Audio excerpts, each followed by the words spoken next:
Hey brand builder, hear the word marketing and you literally want to run away, or you want to actually vomit out because you literally don't know what to do.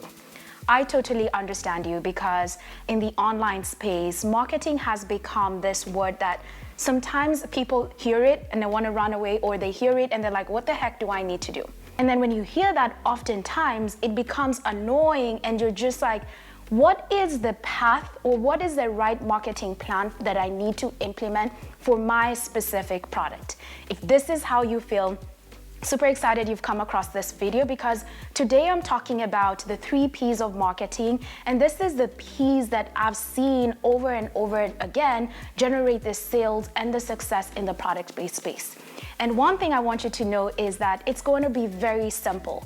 And the reason I'm simplifying this is because many of us have been conditioned to believe that if something is hard, then it's more valuable. However, if something is hard, I have seen it with all my clients, they don't do it, they cannot be consistent. And now I'm inviting you to lean into the simplicity, because it's through the simplicity where you're going to achieve consistency, have the momentum, and eventually have the sales that you need in your product-based business. Well, welcome to my channel. My name is Maureen, and I'm a brand growth strategist for product-based entrepreneurs, and I teach them the sales and marketing strategies they need to turn their beloved product brands into a household name. So, what are the 3 P's of marketing that I'm going to talk about? The first one I'm going to talk about is perspective. And what does perspective mean? Perspective means, what is the singular idea, or what is the conviction you have around your product that would force somebody or influence somebody to buy? And how do you achieve perspective? First of all, you've got to slow down here when you think about perspective. And how you do it is go back to your customer, or go back to yourself. And I say this because many people start product-based businesses because they're trying to solve a problem, or they're trying to address a need that wasn't satisfied when they were looking for that particular product. So why did you create the product that you're selling right now? Why did you step into this space? What is it that you're trying to get your customer to value and to appreciate? Once you know that, you then know why they're thinking that, or why they're experiencing that. Let's give an example where we'll take a skincare product, and I'll pick a brand like Merit. The reason I'm picking a brand like Merit is because I love the fact that they've honed in on this concept of your skincare routine or your makeup routine in the morning can happen in less than 5 minutes.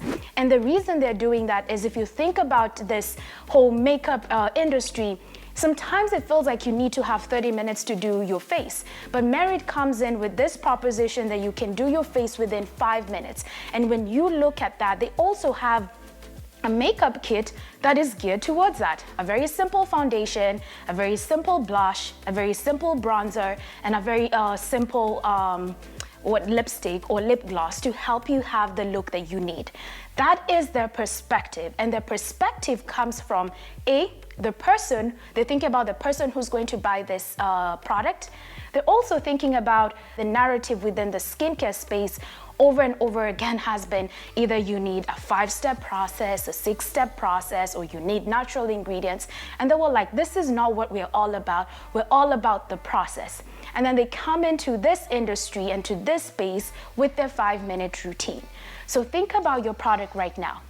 Who needs it and why do they need it? What messages are they hearing in the category and in the industry that's confusing them?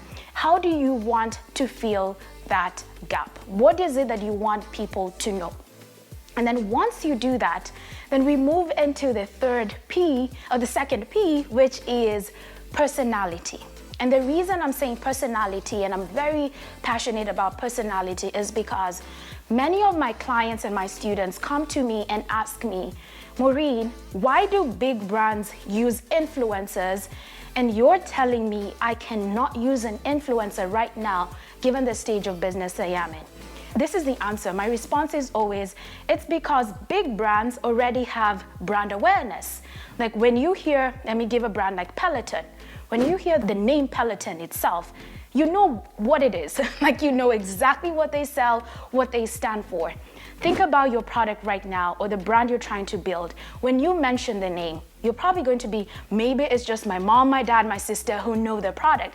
It's the reason why you cannot use an influencer at the stage of business you are in, because you don't have that awareness. And because you don't have that awareness, you have to lean into your personality and into who you are as a CEO to drive that. Because even here, if you delegate it to an agency, they don't know what your product and your brand stands for. You're the only one who knows it. And if you're the only one who knows it, you're going to have to, first of all, translate that information to the agency in the hopes that they're going to get exactly what you're trying to say. And chances are high, the information tends to be diluted and you don't get the results that you want. And that is why personality is important. That is why personality is, for you, is important, meaning you become the influencer, you sell your product. And here's the thing, do not confuse selling yourself and selling your product. I'm gonna say that again. Do not confuse selling yourself and selling your product. If you confuse selling yourself, you're going to get warped up into what will people think I am? What will people say about me? What will people think about everything I'm saying and everything I'm doing? And that will force you to be in your own head instead of your customer's head.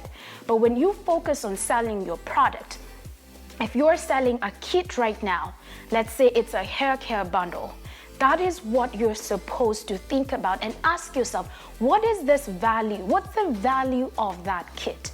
What's the value of the cleanser? What's the value of the shampoo? What's the value of the hair oil? What's the value of your body butter? What's the value of that kit that you have?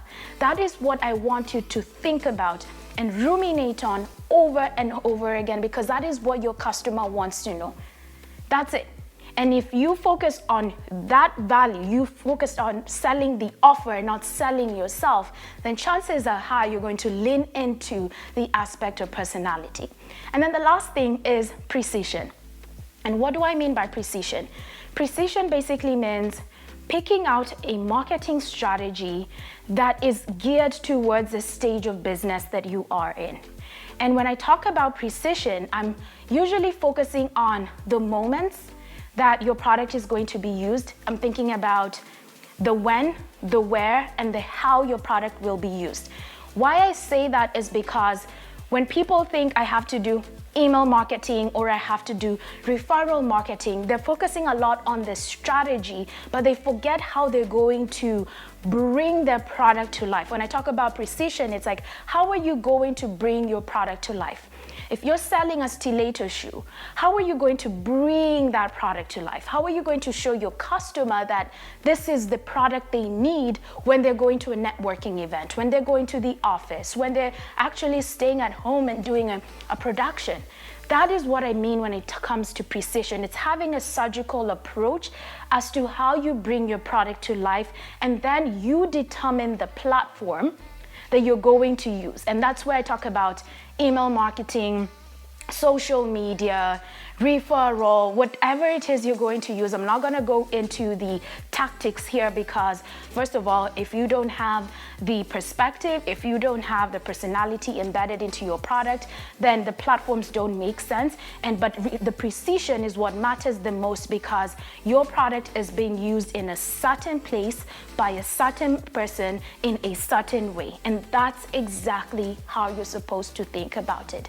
And if you look at the larger brands, I'm going to use Coca-Cola here. Think about how they market the drinking of Coke. Oftentimes you see it amongst a group of people. Oftentimes you see them showing you trying to look for a refreshing drink. That is the moment, and they repeat that over and over again so that that product is associated by that moment, and people will always remember you when you need it. And that is what marketing is. That's the simplicity of marketing, and that's exactly what I want you to do after this video. Think about your perspective, think about your product's personality, not your personality. And lastly, think about the moments. What moments do you want to be associated with, and how can you bring that to life? And if you want to know what are the mistakes you need to avoid first, let's say you're like, I get this, but how do I avoid taking any more mistakes? I want you to watch the video that's just going to pop up here that's going to talk about the most common mistakes product-based business owners make and how to avoid that in the future. I'll see you in the next video. Bye-bye.